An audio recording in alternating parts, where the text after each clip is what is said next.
Hi, this is the tutorial for my square foot gardening garden planner. This is something that I've made myself to automate planting my own gardens in my backyard here in Northern Ontario. I use the square foot gardening method, which is a basically very high yield, high intensity gardening that uses raised beds and square feet as a measuring tool for how many plants can propagate in that and survive in that area for the maximum production of an area. The advantages to square foot gardening are less weeding, less fertilizing, more crop, smaller area. Raised beds can also gain up to 4 weeks of extra growing time because they're elevated and tend to heat up faster in the spring, which is very important here where we have very limited growing season. You only need small tools, and it's very easy to maintain, even by people that may have a problem moving about in a regular garden or maintaining something large. And they can be made any size. They can be made large, like mine, which is actually much more intensive, or you could be as simple as 1 or 2 small boxes just growing some tomatoes and cucumbers or some tomatoes and lettuce. There's lots of websites in regards to square foot gardening out there, and there's some attached to myBackyard.ca, which I'm hoping to grow.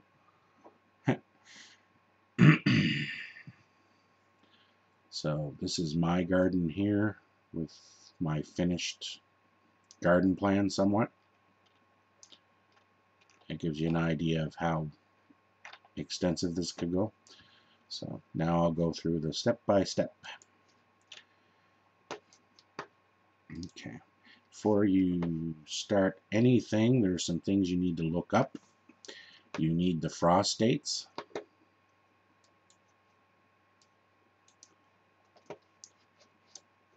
For your particular area.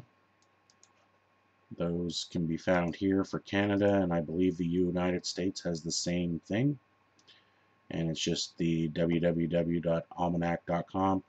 Conversely, things like Vessey's seed, just Google frost dates and Canada, or first and frost states for wherever you're looking. So here, if we go down here, I'm closest to Thunder Bay, which gives me a last frost of June 1st and a first frost of September 15th. Here locally, I've got it worked out to more like June 7th and September 7th. So that's what I use. And that's just based on my 5 or 6 years here. So this is the layout. This is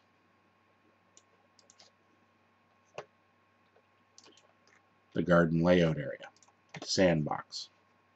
This is where you create your boxes, create your garden, create your driveways, your sheds, anything you want. Scroll down. This is the meat and potatoes. This is the planting guide. Shouldn't say just tomatoes and cucumbers, maybe. So this is where in this it will automatically take any vegetable like that's in pickling cucumber that's up here, and will count it, tell you the total number of plants that will fit per square, and will tell you when to plant it indoors, when to plant it outdoors, when it should be done by. It also calculates your total square feet that you've used, total altogether, and the remaining, which gives you an idea of how much space you may or may not have left. So the planner will automatically calculate your square footage used and free, automatically calculate your square footage allotted per plant species, automatically tells you how many plants you will need, automatically calculates plant date, transplant date, approximate maturity date, and such. And that's all fed by what you put in the sandbox. There's room here to actually add stuff, your own plants. And you can do that simply by filling out the gray areas, and the white areas are automatically calculated. Some of these spacings are, these are the per square spacings. So you would just Google pickling cucumber square foot gardening and it would find you the rules of how many cucumber plants should be planted in 1 foot square. I've modified some of mine, especially my tomatoes, because they should, some of the standard are either 2 feet square per tomato plant, which would make this a half, or even 4, which would make it a quarter. But here our tomato plants don't get very large, so they can actually survive quite nicely at 1 per square foot. However, this year I might actually try 2 per square foot and see if that changes anything in a couple of the beds. But you can still get hundreds of pounds of tomatoes, no problem.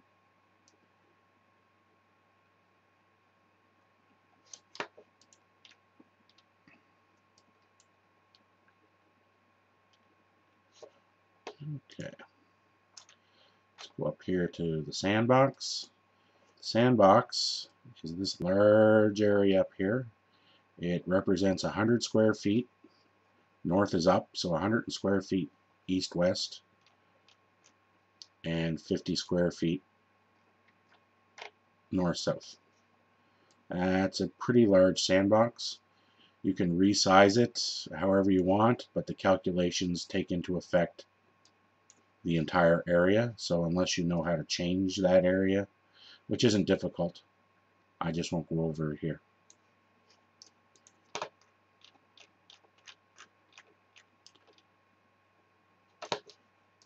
So for instance, if we, let's just pick, well, let's make it CP. If we put CP in one of these boxes, it's now calculated 1. So total of 2 plants, because it's 2 per square feet, and it's calculated everything out. We also have 1 square foot used, none remaining. If we do something like peas, say PB, see how it's counting up. It's counting them up automatically. So, okay, let's go down here. Everything in gray in the planting guide has to be entered. So you start by entering your last frost date and your first frost date that you just looked up. And like I said, I've modified mine so for my local area, so it's not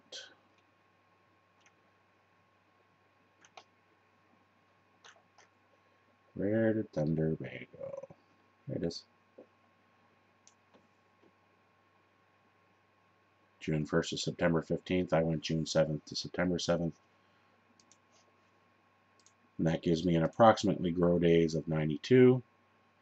This days remaining, that's the days based from today until my last growing day.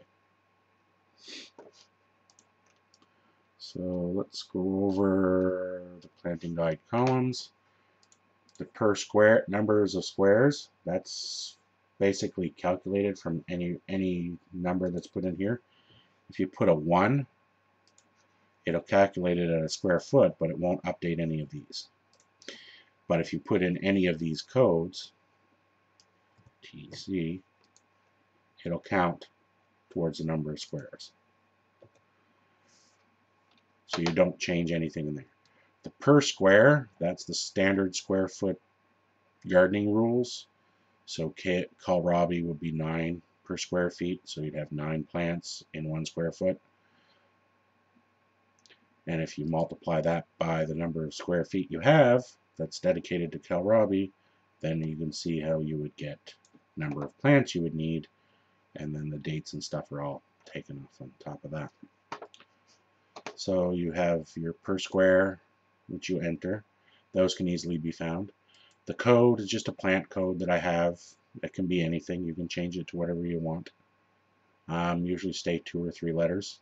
It just makes it easier for entering them into the blocks. And of course your plant name. You need to know your plant name. Total plants, as I said, that just calculates number of squares times per square. Transplant, that's just for my own personal use, yes or no. These are plants. Some plants you will actually plant before the frost date, but they're not transplants. Some will be transplants, and you need to plant them much before the frost date. So things like peas are can be planted up to 4 weeks before the last frost, but they're not a transplant because you plant them directly in the garden.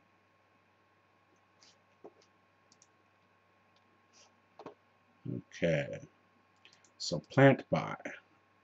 Oh, sorry, planting weeks to frost. That's can usually be found on the packages or doing a little bit of research, and that's the estimated planting before the last frost, and it will indicate indoors or outdoors, or if you can plant them whenever. Some plants require a certain temperature to germinate, so you have to make sure your beds are up above that temperature, but a lot of them will actually survive. The seeds themselves will survive freezing, but it's the growing plants that will actually die. So your plant by date is based on your last frost date and your planting weeks. So what it does is it takes your last frost date and then adds, hence the negative numbers in the planting weeks to frost, adds it to it, and then actually makes a new date, and that's when you have to plant them for. So if you were planting pickling cucumbers 4 weeks before the last frost as transplants, you would have to plant them indoors by May 10th. Germination days, that's the number of days that seeds tend to germinate. It can be less or more than these. Like I said, it's a lot dependent on temperature. So, but it's important too, if you look down at beets, they have a very long germination time. So if you're planting them right in the garden, they may 2 or 3 weeks, they might not be anything, and you might think that they've failed, which in reality they're just taking extra time. And usually that's found on the seed packets. Sometimes they're not found at all. If they're not found at all, I would just throw in a value of 7 or 10 or something, or leave them blank completely. Days after frost to plant. These are plants. This one is in days. The other ones are in weeks. Planting weeks to frost. These are the same basic thing, and they're found in the same place. However, specifically for transplants, the transplants cannot go outside until a certain date is passed, usually after the last frost date.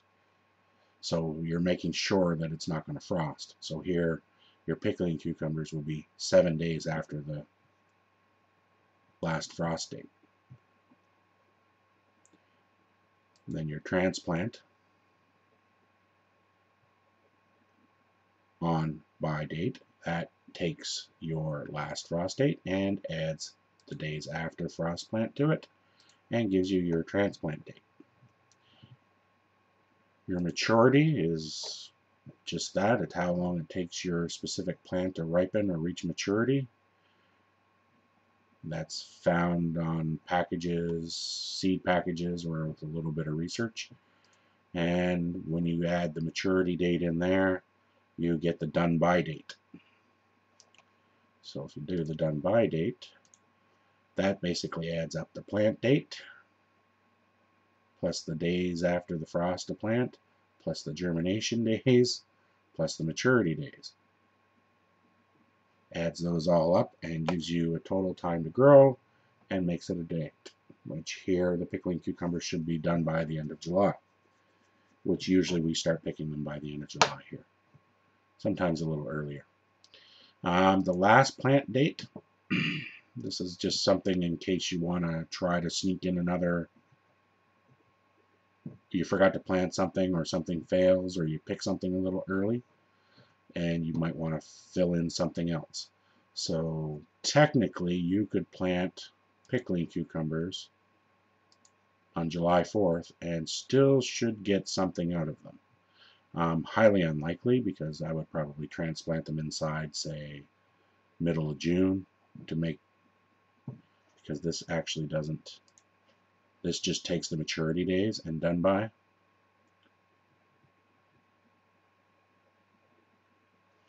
First frost,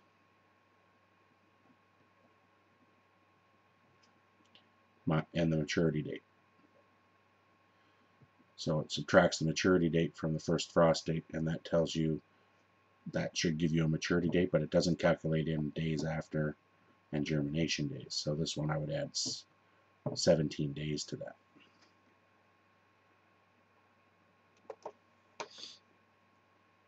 Total square feet, that's calculated value based on what's up here. Square feet, same thing, and then that gives you the remaining. And this is just where everything's available. So how do you add a plant species to the system?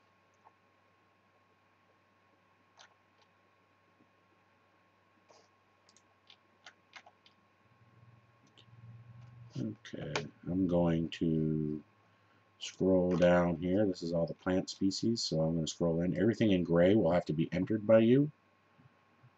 So I'm going to add sugar snap peas, because I just plant a lot of those as basically privacy fencing, because they grow up to 6 feet on a vertical trellis. So we're going to give them something here called PS. Make the font a bit bigger. 20. What's the other font? 22. 22. And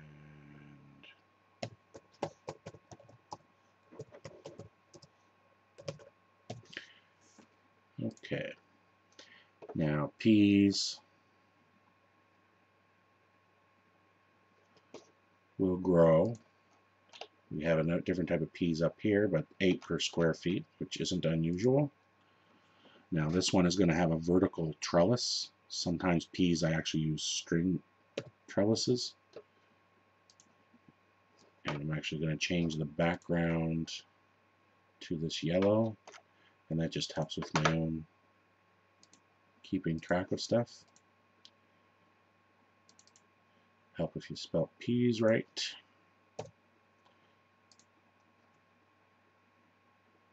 So you have 8 per square foot. It's a vertical trellis, so you'll have 4 on each side of a trellis running right down the middle of the basically 1 foot row. These are definitely not being transplanted. Peas can be directly put in the garden as soon as the ground can be worked. They're very frost resistant, and unless you actually physically freeze them, they will not die. So we're going to say -4 weeks before frost. Again, they won't germinate until the temperature in the soil hits a certain temperature either. So that's planting weeks to frost. Germination days for peas. I'm going to put 10 in here. It's usually very quick, actually. Here I have 14, but it's a little so we'll go with 10. This column is days after frost to plant. That's not applicable. And then your maturity. Peas maturity at these specific ones I have are 65 days. So now we have sugar snap peas. We're going to plant them outdoors on May 10th. We're going to, okay, that's not applicable because we're not actually transplanting them, so I can actually delete that one from there. And then they should be done on July 24th. Now, I can grow them up till July 4th. July 4th, I could start a whole new crop if I had these done, but I cannot plant these 20 days earlier and still have them come up. However, bush beans are another story. They are, if you look here, bush beans. Here we go, bush beans.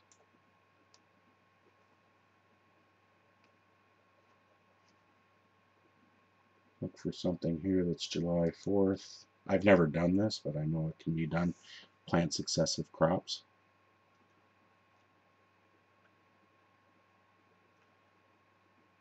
There's a lot of here done by July's, end of July.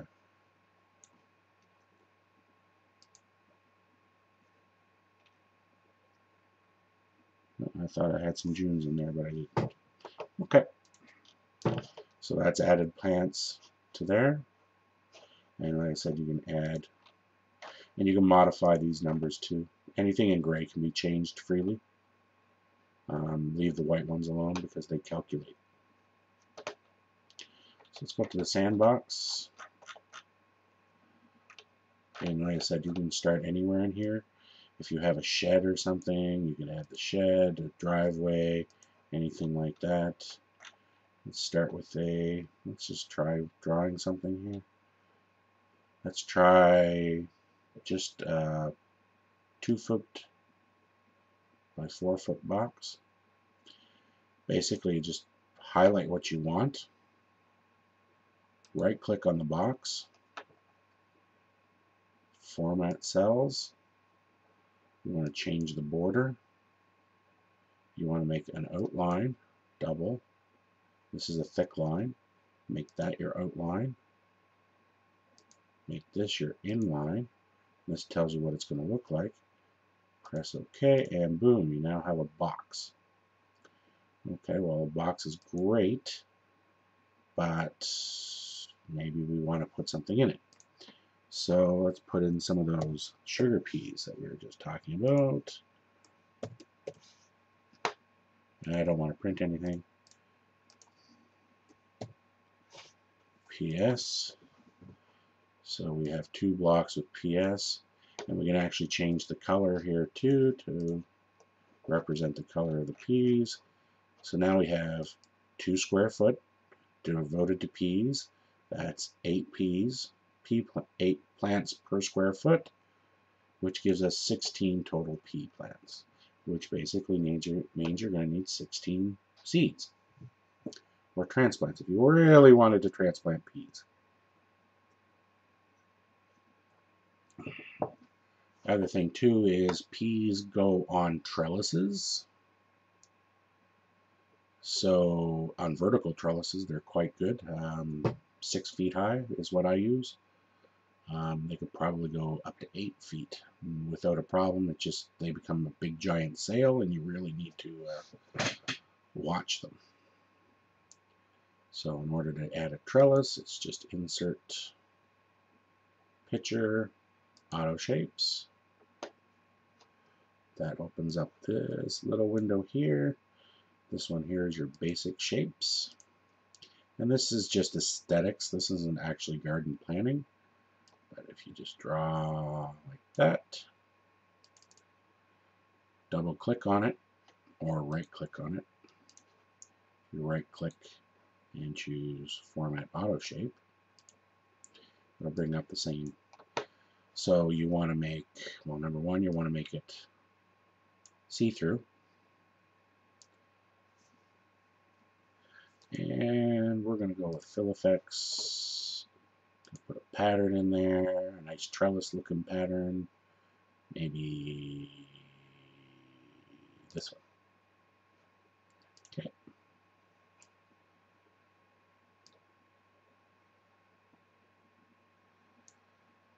About 50% transparent is usually good. And boom. So now you have a trellis, a vertical trellis. Okay. And you can move it around. So if you need to change something under here, you just move it out of the way and then move it back.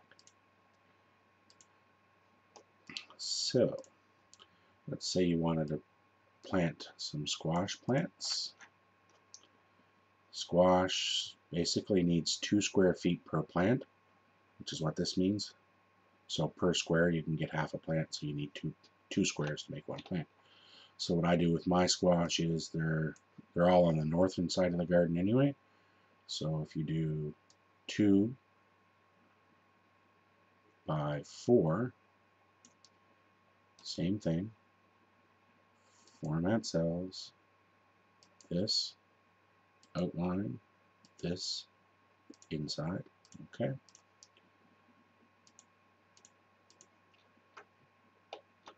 So, but let's make them all spaghetti squashes.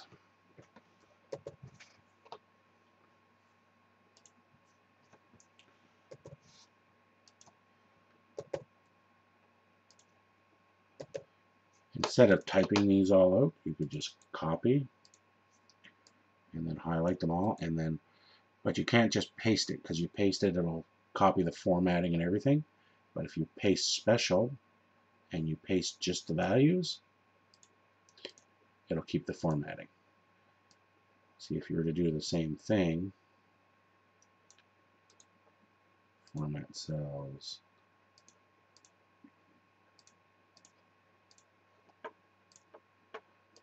if you were just to copy and paste, see how it's changed the formatting.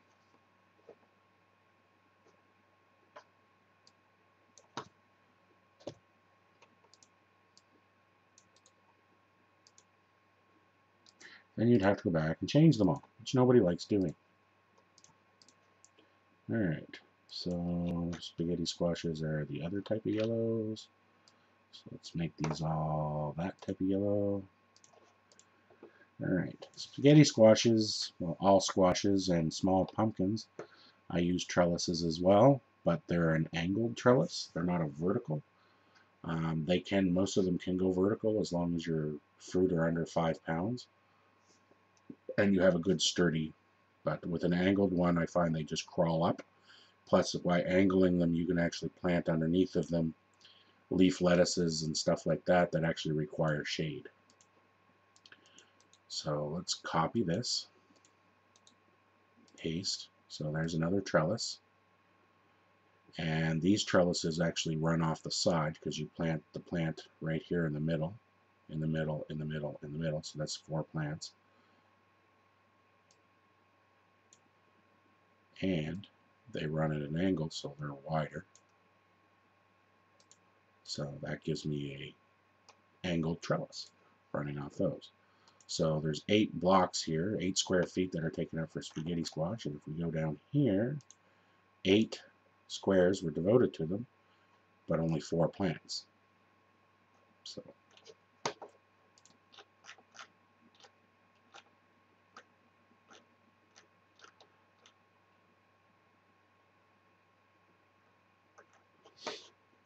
now if you're doing, I said you can do these anything. The biggest blocks I have are 4 by 8, which are really too big. So 1, 2, 3, 4. 1, 2, 3, 4, 5, 6, 7, 8.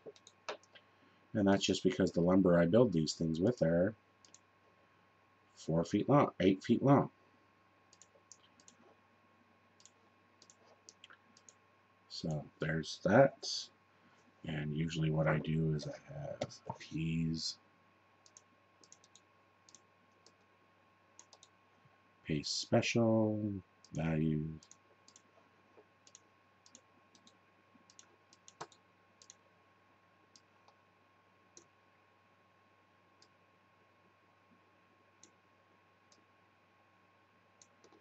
okay, but these need to be the yellow.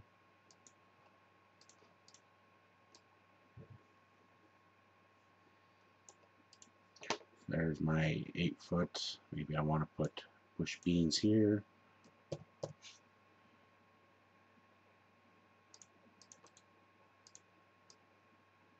want a row of bush beans. Paste special, values. Same over here.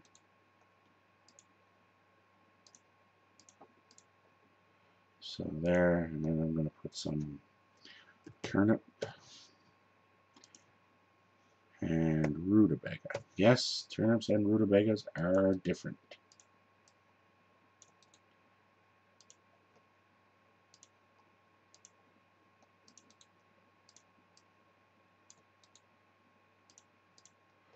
I'm not going to bother changing the colors to those ones right now. But if you go down here, I now have 7 squares devoted to turnips, 7 squares devoted to rutabagas, 14 squares devoted to bush beans, 8 squares devoted to spaghetti squash. You can see how it's calculating out. Like your bush beans here, just with 14 squares devoted to bush beans, that's 126 plants. And that will produce an enormous amount of bush beans. We're still eating our bush beans from last year. And it's almost time to plant them again. So, and this is just simplistic, just to give you an idea of what can be done. And here's the picture of my existing garden. I've been working on it this year. As you can see, I've got the shed. And the shed are done the same thing as the trellises. They're just objects. Insert, picture, auto shapes, and then just pick your auto shape. You can also add other things to it if you really wanted to. Driveway, fire pit. So just give you a quick, as you can see here, I've got a lot of the plants picked out. I haven't decided where I'm putting my peas this year, so I haven't added those. So I have 414 square feet. I've used 307. I have 107 remaining in my current layout. The ones are denote places that I just don't have anything in yet or know where I'm going to put them. PO are potatoes, bush beans, rutabagas, turnips, carrots. It's my squash all up along the back, zucchinis in between them.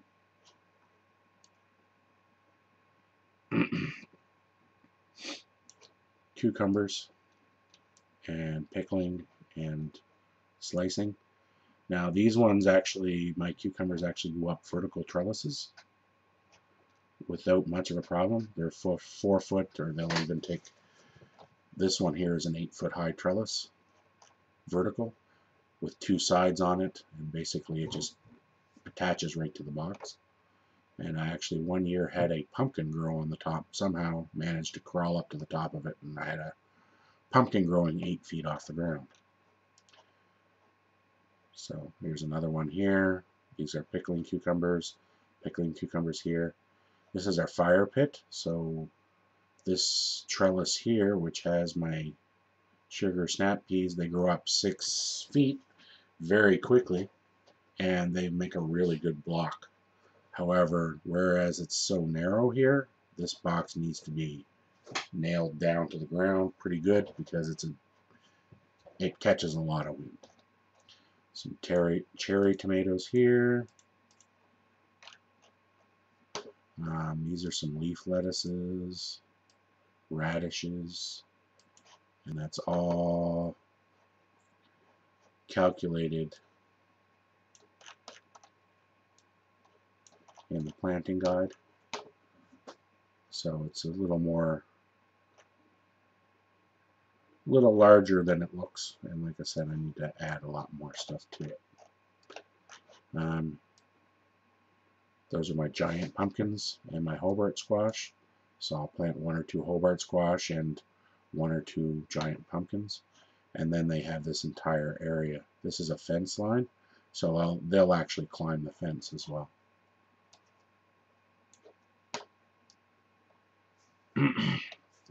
This here, these are peas, but this trellis here, the one that I have denoting here, is actually a string trellis. This has like 100 strings that just come from the top and that just hang down 4 feet, and the peas will just climb right up the strings and keep them off the ground. Makes it very easy to harvest them and provides a pretty good block as well. There's trees here, here, here, here. roads out here, so that gives you an idea of how extensive you want it to be. And since everything's square foot rules, it should be relatively easy to find the information either on my website or even other websites that are devoted to that cause. I think that's all for now, and I might add some more stuff at a later date. Thank you.